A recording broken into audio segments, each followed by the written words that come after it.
فیصلہ کر لے، ہندوستان کی سرزمین پر ایک معین الدین اجمیری نے پرتھوی راج کے پورے لشکر کو نصف نابود کر کے حسینی پرچم کو بلند کر دیا ہے۔ جب ایک معین الدین کی طاقت کا یہ عالم ہے، جب کربلا میں معین الدین کا دھاگا موجود تھا، وہ کبوتر گریہ بساری کر رہا تھا، گھسٹتے ہوئے عورت گئی، لڑکی گئی اور درخت کے نیچے بیٹھ گئی۔ جب وہ کبوتر گریہ بساری کر رہا تھا تو اس کے پروں سے ایک خون ٹپکتا ہے اور لڑکی کے ہاتھ پہ گرتا ہے، لڑکی کا وہ ہاتھ شفا پا جاتا ہے۔ پھر وہ خون لڑکی کے دوسرے ہاتھ پہ گرا، لڑکی کا دوسرا ہاتھ بھی شفا یاب ہو جاتا ہے۔ جب لڑکی نے دیکھا کہ میرے ہاتھ ٹھیک ہو گئے خون کی برکت سے، جیسے خون ٹپکا لڑکی نے اپنے ہاتھوں میں لیا اور لینے کے بعد اپنے پورے جسم پہ ملا، اللہ نے اسے پورا صحیح فرما دیا، پوری ٹھیک ہو گئی۔ جب اس کا باپ شام کو آیا، آنے کے بعد کہا یہ بتاؤ میری ایک بیٹی یہاں پر بیٹھی تھی، پیر سے چل نہیں سکتی، ہاتھ سے کوئی کام نہیں کر سکتی تھی، اس کے جسم میں کوہ موجود تھا، یہ بتاؤ میری بیٹی کہاں گئی ہے؟ وہ جو حسین و جمیل لڑکی میں تبدیل ہو گئی تھی، اس نے کہا بابا میں کوئی اور نہیں بلکہ آپ کی بیٹی ہوں، اے بابا میں کوئی اور نہیں بلکہ آپ کی بیٹی ہوں۔ اس کے باپ نے کہا میری بیٹی کو تو کوہ لگا تھا، میری بیٹی تو پیر سے معذور تھی، میری بیٹی تو ہاتھ سے معذور تھی، آخر یہ معاملہ کیا ہو گیا؟ اس یہودی کو اس کی لڑکی نے سارا واقعہ بتایا اور بتانے کے بعد اس یہودی نے کبوتر کی طرف کر کے بات کی اور کہنے کے بعد کہ تو اللہ تجھے قوت گویائی دے دے گا، تم اس سے بات کر کیا ماجرا ہے؟ کبوتر میں اللہ نے گویا کی زبان عطا کر دی، کبوتر نے بتایا سنو پیغمبر اعظم کا نواسا ہے، اسے دنیا حسین کہتی ہے، عاشورہ کے دن کربلا کے میدان میں ظالموں نے ان کو شہید کر دیا ہے، ان کے خون میں میں نے اپنے پروں پہ سمیٹ کر کے پرواز کیا ہے، یہاں پر جب آ کے بیٹھا ہے تمہاری بیٹی کی بیماری کو اگر کسی نے دور دیا ہے تو کوئی اور نہیں بلکہ خون حسین نے دور کیا ہے، خون شبیر نے تمہاری بیٹی کو شفا یاب کیا ہے۔ یہ ہے مولا حسین کی ذات، یہ ہے خون شبیر کی شان۔ لوگ کیا جانیں گے بھوکے رہ کر جو اوروں کو کھلا دیتے ہیں، ایسے ہوتے ہیں محمد کے گھرانے والے۔ کیا خانقاہ ہے کہیں اور سے؟ اس خانقاہ میں آؤ گے آپ کو یا حسین کا نعرہ ملے گا، بغداد جاؤ گے یا حسین کا نعرہ ملے گا، کلیئر جاؤ گے یا حسین کا نعرہ ملے گا، اجمیر جاؤ گے یا حسین کا نعرہ ملے گا۔ اگر یہ خانقاہیں نہ ہوتی، اگر یہ خانقاہیں نہ ہوتی، بڑی ذمہ داری کے ساتھ بولتا ہوں، اگر یہ خانقاہ نہ ہوتی تو ہم تک مکمل اسلام نہ پہنچ پاتا۔ ورنہ کیا معین الدین کی خانقاہ نہیں تھی کیا؟ ہندوستان میں دین لانے والے کون ہیں؟ معین الدین اجمیری ہے، سبحان اللہ۔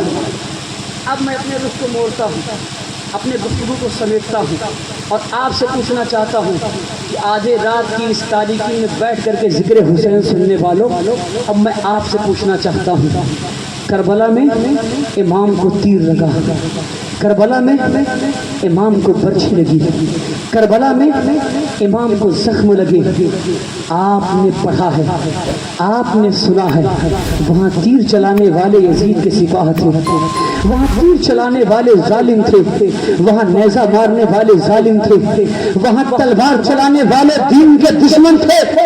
آج میں آپ سے پوچھنا چاہتا ہوں، آج بھی کربلا میں حسین موجود ہے، آج بھی کربلا میں حسین موجود ہے، آج بھی کربلا میں امام کے اوپر تیر چل رہا ہے، آج بھی کربلا میں امام کے اوپر تلواریں چل رہی ہیں، آج بھی کربلا میں امام کے اوپر برچیاں چل رہی ہیں۔ اب آپ کہو گے مولانا کیسی بات کرتے ہو، 1400 سال کا عرصہ گزر گیا ہے، امام شہید ہو گئے، اپنے قبر اندر میں چلے گئے ہیں، کیسے تیر چل رہی ہے؟ ہم نے کہا سن، امام اگر کربلا میں آئے تھے تو دین مصطفیٰ کی حفاظت کرنے آئے تھے، امام کربلا میں آئے تھے قرآن کی حرمت بچانے آئے تھے، امام کربلا میں آئے تھے بیٹیوں کی عزت کی آبرو بچانے کے لیے آئے تھے، امام کربلا میں آئے تھے دین مصطفیٰ کی حفاظت کرنے آئے تھے۔ آپ سے پوچھنا چاہتا ہوں، اے قوم کے مسلمانوں، آج جب تم نائی کی دکان پہ جاتے ہو، اپنے داڑھیوں کو جب موڑا دیتے ہو تو امام کے اوپر تیر چلاتے ہو کہ نہیں چلاتے ہو؟ جب تم بیٹھ کر کے شراب کے اڈے پر شراب پیتے ہو تو بتاؤ امام کے اوپر تلوار چلتی ہے کہ نہیں چلتی ہے؟ جب تم نمازوں کو چھوڑ دیتے ہو بتاؤ امام کے اوپر تلوار چلاتے ہو کہ نہیں چلاتے ہو؟ اور جب تم جوا کھیلتے ہو، سٹے بازی کرتے ہو، جب تم خرافات کام کرتے ہو تو بتاؤ امام کے اوپر ظلم کرتے ہو کہ نہیں کرتے ہو؟ پوچھنا چاہتا ہوں آپ سے، آج آپ بتاؤ امام نے 18 سال کے جوان بیٹے کو قربان کیوں کیا؟ یزید نے کہا تھا امام ایک طرف محمد رسول اللہ کا دین ہے، ایک طرف تیرا 18 سال کا بیٹا ہے، کیا بچاؤ گے؟ نبی نے کہا، نبی کے نوازے نے کہا 18 سال کا بیٹا لٹا دوں گا، دین کو بچاؤں گا۔ ظالم نے کہا 6 ماہ کا اصغر ہے، کس کی جان بچاؤ گے یا دین بچاؤ گے؟ امام نے کہا تنہا ایک اصغر ہے، اللہ کی عزت کی قسم اگر 1000 اصغر ہوتا تو نبی کے دین کو ایک کر کے سب کو قربان کر دیتا۔ آپ بتائیے، آج ہم ذکر حسین کہتے ہیں یا حسین کا نعرہ لگاتے ہیں اور نماز ہم چھوڑتے ہیں، اللہ اکبر کبیرہ۔ امام کے دل پہ کیا گزرے گی؟ ہمارے قوم کی بیٹیاں بے پردہ گھومتی ہیں، کیا سید زینب کبریٰ کی قربانی ایسی ضائع ہو جائے گی؟ آج دنیا کا لیڈر، دنیا کا مالک تم سے کہہ دے کہ تمہیں ڈریس کوٹ پہن کر کے آنا ہے ورنہ ڈیوٹی کرنے آنے نہیں دوں گا۔ یہ انسان ڈریس کوٹ کو اپنا لیتا ہے مگر جس نے پوری دنیا کو پیدا کیا ہے اس رب کعبہ کے فرمان کو نہیں اپناتا۔ اللہ کیا فرماتا ہے؟ کیا فرماتا ہے بتاؤ؟ کہ میں نے انسانوں کو اپنی عبادت کے لیے پیدا کیا۔ آج انسان نماز چھوڑتا ہے، آج ہم غریبوں پر ظلم کرتے ہیں، کبھی دولت کے نام پر، کبھی زمین کے نام پر۔ یاد رکھنا قوم کے مسلمانوں، مرنے کے بعد میدان محشر میں جب تک علماء بیٹھے پوچھو حسین کے بابا فاتح خیبر، تاجدار ولایت، اسد اللہ الغالب، مطلوب کل طالب، داماد پیغمبر، شوہر نامدار سیدہ فاطمہ زہرا کے تاجدار، جب تک علی ٹکٹ نہ دیں گے کوئی جنت میں نہیں جا سکتا ہے۔ جب تک علی ٹکٹ نہ دیں گے جنت میں نہیں جاؤ گے، اور جب ٹکٹ لینے کے لیے مولا کی بارگاہ میں جاؤ گے اور مولا نے تم سے پوچھ لیا ظالم، اے ظالم، میرے بیٹے حسین نے جس دین کو بچانے کے لیے 3 دن کو پورے کنبے کو پیاسا برداشت کیا، بھوک برداشت کی، کبھی بیٹے کو قربانی برداشت کی، کبھی عباس کے کٹے بازو کو برداشت کیا۔ اے ظالم، تو اسی دین کو پامال کر رہا تھا، اسی شریعت کو پامال کر رہا تھا۔ جب بتاؤ جب علی ٹکٹ نہ دیں گے تو جنت میں کیسے جاؤ گے؟ کیا کبھی سوچا اپنے گریبان میں جھانک کر کے کیا ہمیں خان کہاں سے یہی پیغام ملتا ہے؟ اللہ کی عزت کی قسم، ایک شاعر نے کہا تھا قوم کو بیدار تو ہو لینے دو، انسان کو بیدار تو ہو لینے دو، ہر قوم پکارے گی ہمارے ہیں حسین۔ آج ہم کس موڑ پر جا رہے ہیں؟ ہم نے کبھی سوچا نہیں سیدہ سکینہ کا صبر کیا تھا، ہم نے کبھی پڑھا نہیں کہ عباس کے بازو کیسے کٹے تھے، ہم نے کبھی پڑھا نہیں کہ معصوم اصغر کے حلقوں کو کیسے چھیدا گیا تھا۔ اگر ہم تاریخ کا مطالعہ کر لیں، ہمارے گھر میں بھی 6 ماہ کا بچہ موجود ہے، ہمارے گھر میں بھی 18 سال کا بچہ موجود ہے، ہمارے گھر میں 6 سال کی بیٹی موجود ہے۔ اے قوم کے مسلمانوں، دعا کرتا ہوں اور تم سے ہاتھ جوڑ کے گزارش کرتا ہوں، اگر داڑھیوں کو مڑا کر کے گٹروں میں پھینکتے ہو، اللہ کی عزت کی قسم قربانی یاد کر لینا کربلا کی۔ اگر تم شراب نوشی کرتے ہو کربلا کی قربانی یاد کر لینا، اگر تم سٹے بازی کرتے ہو کربلا کی قربانی یاد کر لینا، اگر تم شراب کے اڈے پر جاتے ہو علی اکبر کی پیاس یاد کر لینا، اور یہ سوچ لینا اگر میدان محشر میں ہم سے نبی نے پوچھ لیا ہم نبی کے سامنے کیا چہرہ لے کر جائیں گے؟ آئیے آج ہم جن کا مذاق بنا کے بیٹھے ہیں، کسی ایک شخص کو بھی کھڑا کر دیا جائے حافظ صاحب اسی مجمع میں اور پوچھ لیا جائے عباس علمبردار کی ماں کا کیا نام تھا، ابھی بچہ نہیں بتا پایا، لیکن کسی فلمی ایکٹر کو پوچھ لو تو بچہ فٹافٹ سب کے نام بتا دے گا۔ غلطی کس کی ہے؟ غلطی صرف ماں باپ کی ہے، کیونکہ ماں باپ نے اپنے بچوں کو ایکٹر کی چیزیں تو پڑھائی مگر دین مصطفیٰ کی شہزادیوں کو نہیں پڑھایا، نبی کے گھر والوں کو نہیں پڑھایا ہے۔ نبی کے دین کو نہیں بتایا ہے. اگر نبی کے دین کو بتایا ہوتا تو آج تیرے بھی گھر میں کوئی صلاح الدین ایوبی بن کر پیدا ہوتا. اگر نبی کے دین کو پڑھایا ہوتا آج تیرے گھر میں بھی کوئی محمد قاسم بن کے پیدا ہوتا. لیکن نہیں, ہم تو دودھ بھی اپنے بچوں کو پلاتے, ہمارے گھر کی مائیں دودھ بھی پلاتی ہیں تو سیریل دیکھ کے پلاتی. پہلے قوم کی عورتیں تھیں, جب اپنے بچوں کو دودھ پلاتی تو کبھی جنگ بدر کا واقعہ بتاتی, کبھی جنگ خیبر کا واقعہ سناتی. بچہ جب پروان چڑھتا تو جنگ کا نام سن کر پروان چڑھتا تو آنے والے وقت میں وہی کوئی موسیٰ کاظم بن کے چمکتا تھا. آج ضرورت ہے ہمیں آپ کو دین سے وابستگی لینے کی, چھوڑنے کی. ایک آخری بات کہہ کے بات ختم کرتا ہوں, یہ خانقاہ کا پروگرام ہے. ایک شخص آیا, کس کے پاس؟ علی کے پوتے, کہتے سبحان اللہ, حسن کے بیٹے, جسے دنیا پیروں کے پیر, پیرانے پیر, روشن ضمیر سرکار شیخ عبد القادر جیلانی کے نام سے جانتی ہے. آیا وہ شخص سرکار غوث پاک کی بارگاہ میں. دیکھیے خانقاہوں سے ملتا کیا ہے, لوگ کہتے پیری مریدی میں کیا رکھا ہے. ہم نے کہا پوری کائنات مرید ہے محمد رسول اللہ کی مرید, کیونکہ مرید کہتے کسے ہیں جس کا کوئی مراد ہے اسے مرید کہتے ہیں.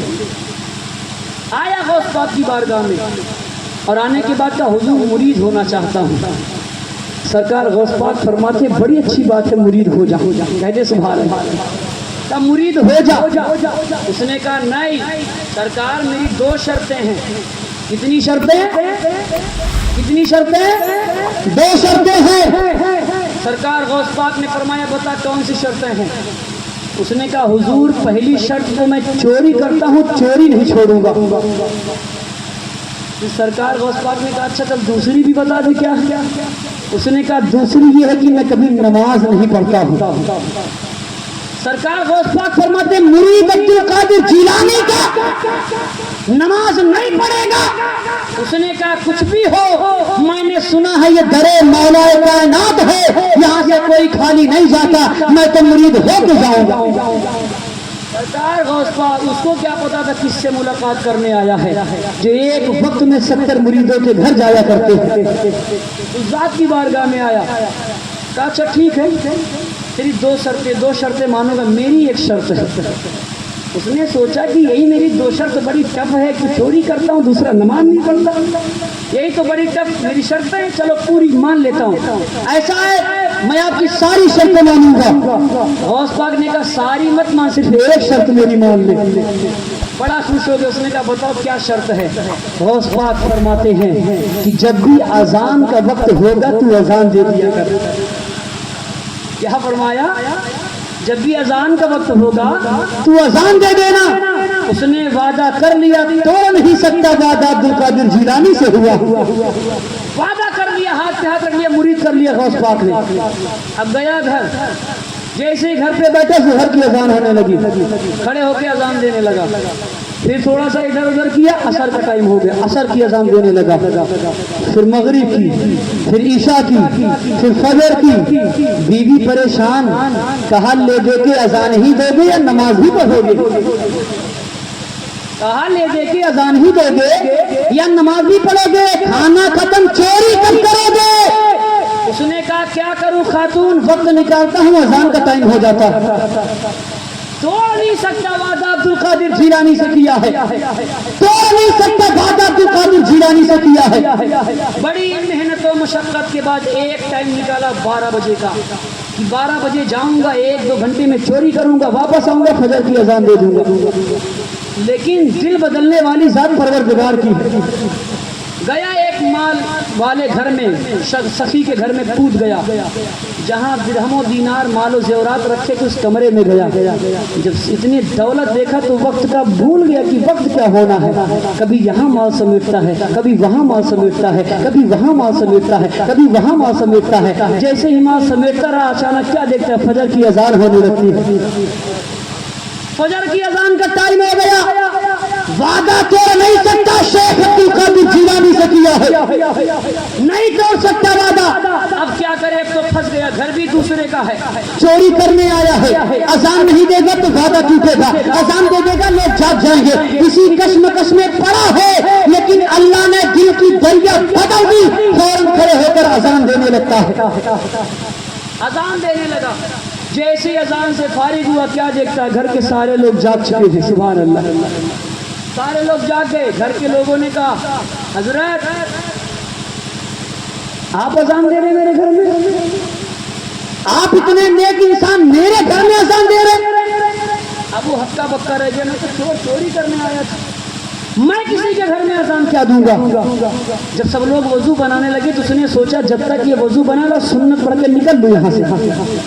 اس نے 2 رکعت سنت کی نیت کر لی، جیسی ہی اس کی 2 رکعت سنت پوری ہوئی، کیا دیکھا پیچھے ایک جماعت موجود ہے، سبحان اللہ۔ لوگوں نے کہا حضرت اجازت ہو تو تکبیر کہو۔ اس نے ہاتھ جوڑ کے کہا گھر والوں مجھے معاف کر دو، میں کوئی امام نہیں بلکہ چور ہوں، چوری کرنے آیا تھا۔ گھر والوں نے کہا حضرت جھوٹ مت بولو، تمہاری آنکھوں کی لکیریں بتا رہی ہے ولایت نے تمہیں گھیر رکھا ہے، تمہاری آنکھیں بتاتی ہے تم چور نہیں بلکہ اللہ کے ولی ہو، تمہارا چہرہ بتاتا ہے تم چور نہیں اللہ کے ولی ہو۔ اس نے کہا نہیں، اگر یقین نہ ہو چلو دکھاؤ مال کہاں رکھا ہے، چلو دکھاؤ میں نے گٹھر کہاں باندھا ہے۔ گھر والوں نے کہا حضرت جماعت کا وقت جا رہا ہے، آپ جھوٹ نہ بولیے، بلکہ کبھی کوئی چور کسی کے گھر میں آ کے اذان دیتا ہے؟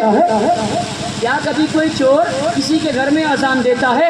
جماعت کا وقت نکل رہا، حضرت اجازت دیجیے ورنہ جماعت کا وقت نکل جائے گا۔ جب اس نے سوچا کہ اب یہاں سے نکل نہیں سکتا، اب یہاں سے جا نہیں سکتا، نماز پڑھانی پڑے گی، اس نے کہا ٹھیک ہے اجازت دیتا ہوں، تکبیر کہو۔ تکبیر ہوئی، نماز مکمل ہوئی، گھر کا ایک فرد آ کے ہاتھ چومتا ہے، دوسرا فرد آ کے ہاتھ چومتا ہے، تیسرا فرد آ کے ہاتھ چومتا ہے، چوتھا فرد آ کے ہاتھ چومتا ہے، فوراً بغداد کی جانب ہاتھ اٹھاتا ہے۔ ہاتھ اٹھانے کے بعد کہتا عبد القادر آج میں نے فجر کی نماز پڑھائی ہے تو یہ گھر والے میرے ہاتھ کو چومتے ہیں، اگر میں 5 وقت میں نمازی ہو جاؤں پورا علاقہ میرے ہاتھوں کو آ کر بوسہ دے گا، میرا مرید ہوگا۔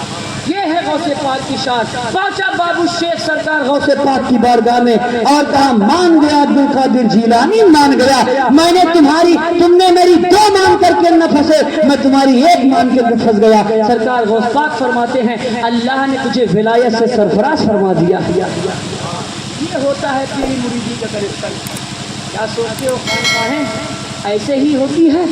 ایسا نہیں ہے۔ اگر خانقاہوں سے وابستہ ہو گئے، ان مشائخ کی نظروں میں کبھی غوث پاک کا کرم ہوتا ہے، کبھی غریب نواز کا کرم ہوتا ہے، کبھی مخدوم اشرف جہانگیر کا کرم ہوتا ہے، کبھی وارث پاک کا کرم ہوتا ہے۔ گناہوں کی دہلیز پر ہوتے ہو، تمہیں گناہوں کی دہلیز سے نکال کر نمازی بنا دیا کرتے ہیں۔ خانقاہیں ہوتی ہیں، لہذا ان خانقاہوں سے وابستہ رہو۔ مولا کی بارگاہ میں دعا کرتا ہوں اللہ تبارک تعالیٰ سننے سے زیادہ مولا عمل کرنے کی توفیق عطا فرمائے۔ استغفر اللہ ربی من کل ذنب واتوب الیہ۔ انہی مصروں کے ساتھ اپنی گفتگو کو اختتام پہ لے کے جاتا ہوں۔ کسی نے کہا تھا اس کے پیروں کا ہر زخم گواہی دے گا، جس کے قدموں تلے ہر ظلم نے دم توڑ دیا۔ مجھ سے پوچھا گیا صبر کے معنی کیا ہے، میں نے سجاد لکھا اور قلم توڑ دیا۔ استغفر اللہ ربی من کل ذنب واتوب الیہ۔ السلام علیکم۔